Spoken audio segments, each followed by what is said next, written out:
ശക്തമായ നടപടികളുമായിട്ട് അവർ മുന്നോട്ടേക്ക് പോവുക തന്നെ വേണം. അതാരായിരുന്നാലും, അത് മന്ത്രിയായിരുന്നാലും തന്ത്രിയായിരുന്നാലും ആ നിലയ്ക്ക് അന്വേഷണത്തിൽ SIT കുറ്റക്കാരാണ് എന്ന് അവർക്ക് തെളിവുകൾ സഹിതം അവർക്ക് ബോധ്യപ്പെടുന്ന പക്ഷം അന്വേഷണം ശക്തിപ്പെടുത്തിക്കൊണ്ട് നിയമത്തിൻ്റെ വഴിക്ക് പോവുക തന്നെ വേണം. പക്ഷേ ഈ അന്വേഷണത്തിൽ ഒട്ടേറെ സംശയങ്ങൾ ഉദിക്കുന്നു. മുൻ ദേവസ്വം വകുപ്പ് മന്ത്രി കടകംപള്ളി സുരേന്ദ്രനെ വിളിച്ചു വരുത്തി ചോദ്യം ചെയ്തു എന്ന് പറയുന്നു. പിന്നീട് എന്തുണ്ടായി? അന്നത്തെ ദേവസ്വം ബോർഡിന്റെ ഏറ്റവും ചുമതലക്കാരായി നിന്നിരുന്ന, അന്നത്തെ തീരുമാനമെടുത്ത യോഗത്തിൽ പങ്കെടുത്ത, മിനിറ്റ്സിൽ ഒപ്പുവെച്ച ദേവസ്വം ബോർഡ് പ്രസിഡന്റും അംഗങ്ങളും എല്ലാവരും കുറ്റക്കാരാണെന്നും അവരെ എന്തുകൊണ്ട് കേസിൽപ്പെടുത്തി അറസ്റ്റ് ചെയ്യുന്നില്ല എന്നുള്ള ചോദ്യം ഉയർന്നിട്ട് നാളുകൾ എത്രയായി. എന്നിട്ട് ഇപ്പോഴും അന്നത്തെ ദേവസ്വം ബോർഡ് മെമ്പർ ശങ്കർദാസ് ഇന്ന് കേസിൽപ്പെട്ട് അദ്ദേഹം അറസ്റ്റിലാവുന്നില്ല. ഇതെല്ലാം ഒട്ടേറെ സംശയങ്ങൾക്കിട നൽകുന്ന ഒരു കാര്യമാണ്. ഈ അന്വേഷണം നടക്കാൻ തുടങ്ങിയിട്ട് നാളുകൾ എത്രയായി? ഈ കേസിന്റെ മർമ്മപ്രധാനമായ വിഷയങ്ങളിലേക്ക് അന്വേഷണം കടന്നു ചെന്നിട്ടുണ്ടോ? സംശയമാണ്. കാരണം ശബരിമല ക്ഷേത്രത്തിൽ നിന്നും ഈ സാധന സാമഗ്രികൾ, സ്വർണം, പാളികളെല്ലാം അവിടെ നിന്ന് എടുത്തുകൊണ്ടുപോയി അത് വിറ്റ് അത് എവിടെ എത്തി, ആരുടെ കൈകളിലെത്തി, ആർക്കൊക്കെ കിട്ടി, ഇതിന്റെ പണം എത്രയാണ്, ഈ വക ഒട്ടേറെ കാര്യങ്ങൾ സംബന്ധിച്ചുള്ള വിവരങ്ങൾ ഇപ്പോഴും പുറത്തു വന്നിട്ടില്ല. ഈ കേസിന്റെ മർമ്മപ്രധാനമായ വിഷയങ്ങളിലേക്ക് അന്വേഷണം എത്തിയെന്നോ അല്ലെങ്കിൽ അന്വേഷിച്ചതുകൊണ്ട് ഫലമുണ്ടായോ എന്നും വ്യക്തമായിട്ടില്ല. ഇതിൽ രാഷ്ട്രീയ ദുഷ്ടലാക്കുണ്ട്. CPMന്റെ പല നേതാക്കന്മാരും എന്തുകൊണ്ട് നിയമത്തിന്റെ മുന്നിൽ കൊണ്ടുവരാൻ SITക്ക് കഴിയുന്നില്ല? ഈ വക മർമ്മപ്രധാനങ്ങളായിട്ടുള്ള ചോദ്യങ്ങൾക്ക് ഇതേവരെ ഉത്തരം കിട്ടുന്നില്ല. അതുകൊണ്ട് SITയുടെ അന്വേഷണം കുറച്ചുകൂടി വ്യാപകവും ശക്തവുമാകണം എന്ന് ഭക്തജനങ്ങൾ ആഗ്രഹിക്കാൻ തുടങ്ങിയിട്ട് നാളുകൾ കുറേയായി. എന്തുകൊണ്ടാണ് ഗവൺമെന്റ്, ED, അതുപോലെ CBI തുടങ്ങിയിട്ടുള്ള കേന്ദ്ര അന്വേഷണ ഏജൻസികൾ തങ്ങളുടെ അന്വേഷണം ഈ ശബരിമല സ്വർണ്ണക്കൊള്ള കേസിൽ കൊണ്ടുവരുന്നതിന് എതിർക്കുന്നത് എന്തിനാണ്? സർക്കാരിന് ഇഷ്ടമല്ല, അതുപോലെ SITക്ക് ഇഷ്ടമല്ല, ദേവസ്വം ബോർഡിനും ഇഷ്ടമല്ല. എന്തുകൊണ്ട് അവരൊക്കെ അനിഷ്ടം കാട്ടുന്നു? അതിലും ദുരൂഹതയുണ്ട്. ഏത് ഏജൻസികൾ അന്വേഷിച്ചാലും, എത്ര കണ്ട് അന്വേഷണം വിപുലവും വ്യാപകമാക്കിയാലും കുറ്റക്കാരെ നിയമത്തിന്റെ മുന്നിൽ കൊണ്ടുവരണമെന്നാണ് കേരള സർക്കാരും ഒക്കെ ആഗ്രഹിക്കുന്നതെങ്കിൽ CBI വരട്ടെ. അതിലെന്തിനു ഭയപ്പെടണം? അപ്പോൾ CBI വരണ്ട, ED വേണ്ട, അന്വേഷണത്തിൽ വേറെ ആരും ഇടപെടാൻ പാടില്ല.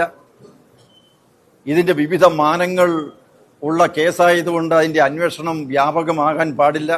സംസ്ഥാനാന്തര ബന്ധം, അതുപോലെ ദേശാന്തര ബന്ധം ഒക്കെയുള്ള ഈ ഒരു വലിയ വിഷയത്തിൽ മറ്റ് അന്വേഷണ ഏജൻസികളൊന്നും പാടില്ല, ദേശീയ ഏജൻസികൾ വേണ്ട എന്ന സർക്കാരിന്റെ നിലപാട് സംശയാസ്പദമാണ്. ഇതെല്ലാം കൂടി ചിന്തിക്കുമ്പോൾ എന്തൊക്കെയോ ദുരൂഹതകൾ ഉണ്ട്. ചില നീക്കുപോക്കുകളൊക്കെ ഇതിൽ നടന്നിട്ടുണ്ട് എന്നുള്ള സംശയം ഭക്തജനങ്ങൾക്കുണ്ട്. ശബരിമല ക്ഷേത്രത്തിൽ മകരവിളക്ക് നടക്കാൻ ഏതാനും ദിവസങ്ങൾ മാത്രം അവശേഷിക്കുമ്പോൾ തന്ത്രി മുഖ്യൻ ആ ക്ഷേത്രത്തിന്റെ ആ കാലയളവിലെല്ലാം തന്ത്രിയായിരുന്ന ഒരാൾ അറസ്റ്റ് ചെയ്യപ്പെടുന്നു എന്ന് പറയുമ്പോൾ അത് ഞെട്ടിപ്പിക്കുന്നതാണ്, വേദനിപ്പിക്കുന്നതാണ്. ആ കുറ്റം അദ്ദേഹം ചെയ്തിട്ടുണ്ടോ ഇല്ലയോ എന്നുള്ളതിനെ സംബന്ധിച്ച് ഉള്ള നിരപരാധിത്വം തെളിയിക്കാൻ അദ്ദേഹത്തിനും ചുമതലയുണ്ട്, അതിനുള്ള അവസരങ്ങളുണ്ട്. അതുകൊണ്ട് കേസന്വേഷണത്തെ സംബന്ധിച്ചിടത്തോളമുള്ള സംശയങ്ങൾ നീക്കാൻ SIT തയ്യാറാവണം. കേന്ദ്ര ഏജൻസികളെ അന്വേഷിക്കാൻ ഉള്ള സംവിധാനമൊരുക്കാൻ SITയും മുന്നോട്ടേക്ക് വരണം, ശ്രമിക്കണം എന്ന് മാത്രമാണ് ഈ അവസരത്തിൽ പറയാനുള്ളത്. കഴിഞ്ഞ ദിവസം ഹൈക്കോടതി അന്വേഷണ സംഘത്തിന്റെ പ്രവർത്തനം ശരിയായ ദിശയിലാണ്, അവരെ അനാവശ്യ സമ്മർദ്ദത്തിൽപ്പെടുത്താൻ ശ്രമിക്കുന്നു അത് പാടില്ല എന്ന നിരീക്ഷണം നമുക്ക് നടത്തിയിരുന്നു. അതിന് പിന്നാലെയാണ് ഈ അറസ്റ്റ് ഉണ്ടായിരിക്കുന്നത്. അല്ല, അത് സംബന്ധിച്ചുള്ള കേസുണ്ടല്ലോ.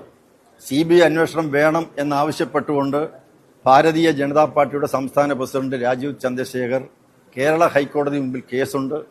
അത് ഫയൽ സ്വീകരിച്ചിട്ടുണ്ട്, നോട്ടീസ് പോയിട്ടുണ്ട്. അത് സംബന്ധിച്ചുള്ള വാദമുഖങ്ങൾ ഏതാനും ദിവസങ്ങൾക്ക് ഉയരും. അറസ്റ്റിന് ശേഷം കെ മുരളീധരൻ പ്രതികരിച്ചത് ഫോട്ടോയിലുള്ളവരെ ചോദ്യം ചെയ്യാനാണെങ്കിൽ, അഥവാ അടൂർ പ്രകാശിനെ ചോദ്യം ചെയ്യാനാണെങ്കിൽ മുഖ്യമന്ത്രിയും ചോദ്യം ചെയ്യാവുന്നതാണ്. അങ്ങനെ ഒരു ആവശ്യം BJP-ക്കുണ്ട്. തീർച്ചയായിട്ടും ഇതുമായി ബന്ധപ്പെട്ട് നിൽക്കുന്ന എല്ലാവരെയും ചോദ്യം ചെയ്യണം. ദേവസ്വം മന്ത്രി ഉത്തരവാദിത്തപ്പെട്ടയാളാണ്. ഉണ്ണികൃഷ്ണൻ പോറ്റിയുമായിട്ട് ആർക്കൊക്കെ ബന്ധമുണ്ടോ അവരെ എല്ലാവരെയും നിയമത്തിന്റെ മുന്നിൽ കൊണ്ടുവരണം, ചോദ്യം ചെയ്യണം. ഇത് സംബന്ധിച്ചുള്ള അന്വേഷണം ശക്തമാകണം, വ്യാപകമാകണം. അതുതന്നെയാണ് ആവശ്യം. എന്തിനാണ് കോൺഗ്രസിന്റെ നേതാക്കന്മാരെ ഒഴിച്ചു മാറ്റി നിർത്തേണ്ട കാര്യമുണ്ട്? അടൂർ പ്രകാശിനെയും അതുപോലെ തന്നെ സോണിയാഗാന്ധിയിലേക്കും ഒക്കെ എത്തി നിൽക്കുന്ന ഈ ഒരു കേസ് അന്വേഷണം തീർച്ചയായിട്ടും അത് സമഗ്രമാകണം, അത് കൂടുതൽ വ്യാപകമാകണം. ഈ കാര്യത്തിൽ കോൺഗ്രസിനും CPM-നും ഒക്കെയുള്ള ബന്ധം എത്രമാത്രം ഉണ്ട് എന്നുള്ളത് പുറത്തു വരട്ടെ. എന്തിനവർ ഭയപ്പെടുന്നു? ഒരു തന്ത്രിയിൽ മാത്രം ഒതുങ്ങുന്നതാണോ ഈ വിഷയം? അല്ലല്ലോ.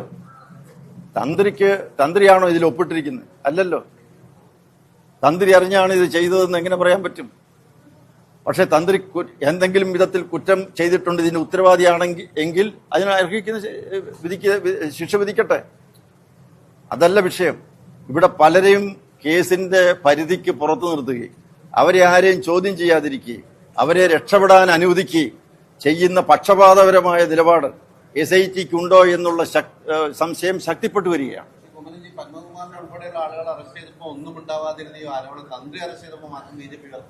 അല്ല, അന്ന് അന്വേഷണം ഈ നിലയിലായിട്ടില്ലല്ലോ.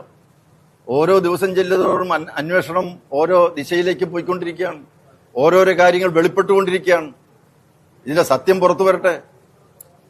ഇപ്പോൾ അങ്ങ് ഡൽഹിയിലിരിക്കുന്ന കോൺഗ്രസിന്റെ നേതാക്കന്മാർ വരെ എത്തിയില്ലേ? അതുകൊണ്ടാണ് ഇതിന് സംസ്ഥാനാന്തര ബന്ധമുണ്ട്, ദേശാന്തര ബന്ധമുണ്ട്. ഈ സ്വർണ്ണ സാമഗ്രികളുമൊക്കെ ദേശത്തിന്, നമ്മുടെ ഭാരതത്തിന് പുറത്തേക്ക് പോയിട്ടുണ്ടോ എന്നുള്ള സംശയവും ബലപ്പെട്ടു വരികയാണ്. അതിന്റെയൊക്കെ വസ്തുത എന്താണെന്ന് ജനങ്ങൾ അറിയണ്ടേ? അതുകൊണ്ടാണ് ഒരു ദേശീയ കുറ്റാന്വേഷണ ഏജൻസി ഈ കേസ് ഏറ്റെടുത്ത് അന്വേഷണം ശക്തമാക്കണമെന്ന് പറയുന്നതിന്റെ കാരണം അതാണ്. We'll be right